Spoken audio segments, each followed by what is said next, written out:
সবাইকে আন্তরিক ধন্যবাদ।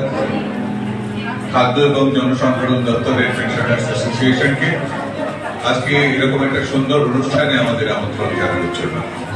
আমি একটু পরিচয় করিয়ে দিই আমার দুই ছাত্রী, একদম শেষে অর্পিতা চক্রবর্তী এবং শ্রীরাধা ভট্টাচার্য। আমরা শুরু করছি আমাদের আজকের অনুষ্ঠান।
ঘন বর্ষা ফুলে বসে আছি নাকি ভরসা, রাশি রাশি ভাড়া ভাড়া ধান কাটা হলো সারা, ভরা নদী পুরো ধারা খর ভরসা, কাটিতে কাটিতে ধান এলো ভরসা।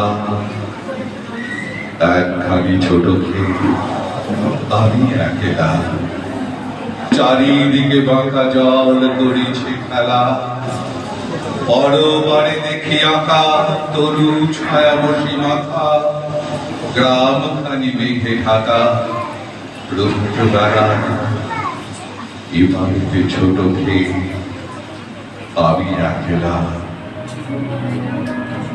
বিশ্বকবি রবীন্দ্রনাথ ঠাকুরের মতে বর্ষা সংসারী, বর্ষা মনকে এক স্থানে নামিভূত করে, আমাদের মনের চারদিকে বৃষ্টি জলের জবনিকা টেনে দেয়।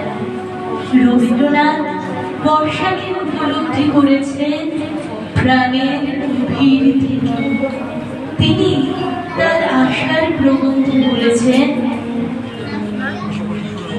ঋতুর মধ্যে বর্ষায় কেবল একা একমাত্র, তাহার জমি নাই, তাহার দাক্ষিণ্যের উপর সমস্ত বছরের ফল ফসল নির্ভর করে, কিন্তু সে ধনী তেমন নয় যে নিজের দানের কথাটা রচনা করবে।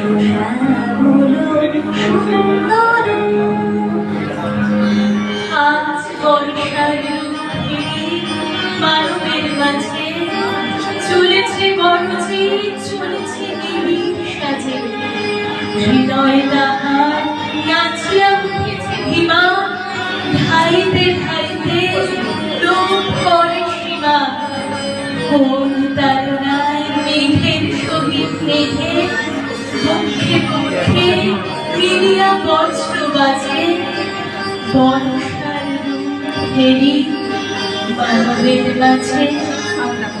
বর্ষা ঋতুটা বিশেষভাবে কবির ঋতু। বর্ষার হৃদয়ের বাধা ব্যবধান চলিয়ে যায় বলিয়াই সে সময়টা বিরোধীর পক্ষে বড় সহজ সময় হয়। তখন হৃদয় আপনার সমস্ত বেদনার দাবি লইয়া সম্মুখে আসে। বর্ষাকালে আমি আত্মা চাই, বসন্তকালে আমি সুখ চাই, সুতরাং বর্ষাকালের বিরহ গুরুতর।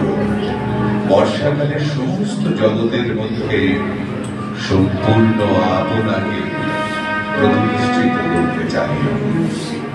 ওগো আমার শ্রাবণ মেঘের খেয়াতনির মাঝি, অশ্রু ভরা পুরো হাওয়ায় পাত তুলে আছি। উদাস হৃদয় তাকায় রয়, বোঝা তার নয় ভারী নয়। পুলক লাগাই কদম্বে একটি কেবল সাজি। ভোরবেলা যে খেলার সাথী ছিল আমার কাছে, মনে ভাবি তার ঠিকানা তোমার জানা আছে। তাই তোমার শাড়ি গানে সেই আঁখি তার মনে আনে। আকাশ ভরা বেদনাতে সুদম উঠে বাঁচি।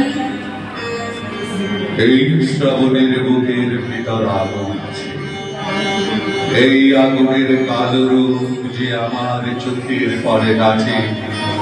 ও তার শিখার জটা ছড়িয়ে পড়ে দিক হতে ওই দিগন্তরে। তার কালো আভার কাপড় দেখো তারপরের ওই গাছে গাছে। বাদল হাওয়া পাগল হলো সেই আগুনের হুহুঙ্কারে।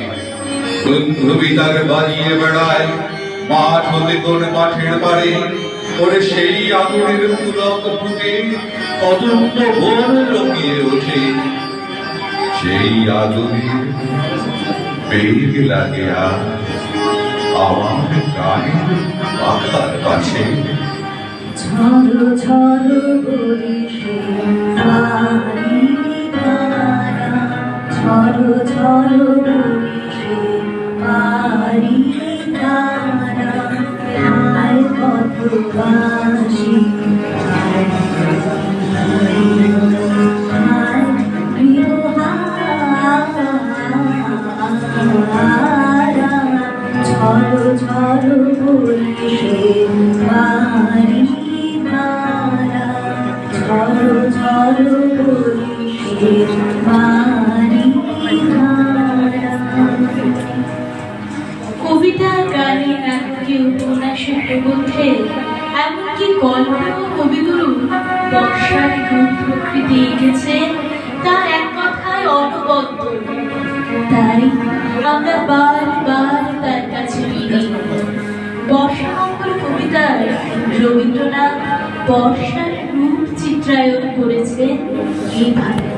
এসেছে বর্ষা, ওগো নব অনুরাগিনী, ওগো প্রিয় সুখ ভাগিনী। কুঞ্জ কুটিরে ওই ভাবাকুল রচনা, সূর্য পাতা নবগীত কর রচনা। মেঘমল্লার রাগিনী এসেছে বর্ষা, ওগো নব অনুরাগ রাগিনী। বর্ষার চিঠি প্রবন্ধে তিনি বলেছেন, ছেলেবেলায় যেমন বর্ষা দেখতে তেমনি ঘনিয়ে বর্ষণ এখন হয় না। বর্ষার তেমন সমারোহ নেই যেন। বর্ষা এখন যেন ইকোনমিতে মন দিয়েছে। নব নব করে জল ছিটিয়ে চলে যায়। কেবল খানিকটা কাদা, খানিকটা ঝাঁট, খানিকটা উঁচু বেঁধে মাত্র একখানা ছেঁড়া ছাতা ও চিনি বাজারের জুতোয় বর্ষা কাটানো যায়। কিন্তু আগেকার মতো সেই বজ্র বিদ্যুৎ বৃষ্টি বাতাসের মানবকে দেখি না। আগেকার বর্ষার একটা মৃত্যু গান ছিল, একটা ছন্দ ও তালও ছিল। এখন যেন প্রকৃতির বর্ষার মধ্যেও বয়স প্রবেশ করেছে। হিসাব কিতাবও ভাবনা ঢুকেছে। শ্লেষা, সংজ্ঞা ও সাবধানের প্রাদুর্ভাব হয়েছে। লোকে বলছে দৃষ্টি আমার বয়সের দোষ। নীল দমন আশার গগনে তিল ঠাঁই আর নাহি রে। ওগো আজ তোরা যাস নে ঘরের বাহিরে। বাদলের ধারা ঝরে ঝর ঝরো, আউশের ক্ষেত জলে ভর ভরো। কালিমা খানিকে ওপারে আধার ঘুমিয়েছে, দেখো চাহিলে। ওগো আজ তোরা যা যাস নে গো, তোরা যাস নে ঘরের বাহিরে, আকার আহার বেড়াবি আর নাহিরে, ঝড় ঝড় ধারে ভিজিবে নিচুর, ঘাটে যেতে পথ হয়েছে পিছল, ওই বেরু মন দূরে ঘন ঘন, পথ পাশে দেখো চাহিরে, তবু আজ তোরা যাস নে ঘরের বাহিরে, তবু আজ তোরা যাস নে ঘরের বাহিরে।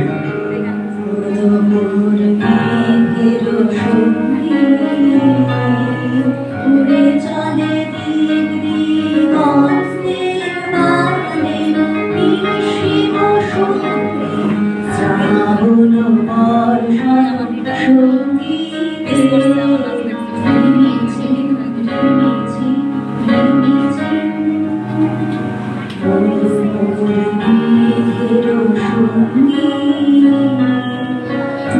মোর হংস বলাকার পাখায় যায় উড়ে, কচিত কচিত চকিত তড়িত আলোকে, মোর হংস বলাকার পাখায় যায় উড়ে, কচিত কচিত চকিত তড়িত আলোকে, ছঞ্ছন মঞ্জির বাজায় ছঞ্ছন রুদ্র আনন্দে, কল কল কল মন্দির ঝরিনি ডাক দেয় প্রলয় আভারে,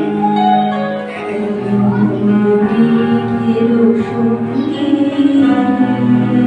উড়ে চলে দিক দিগন্তের বানে নিশিম সঙ্গে, শ্রাবণ বর্ষণ সঙ্গীতে রিমিঝি রিমিঝি রিমিঝি।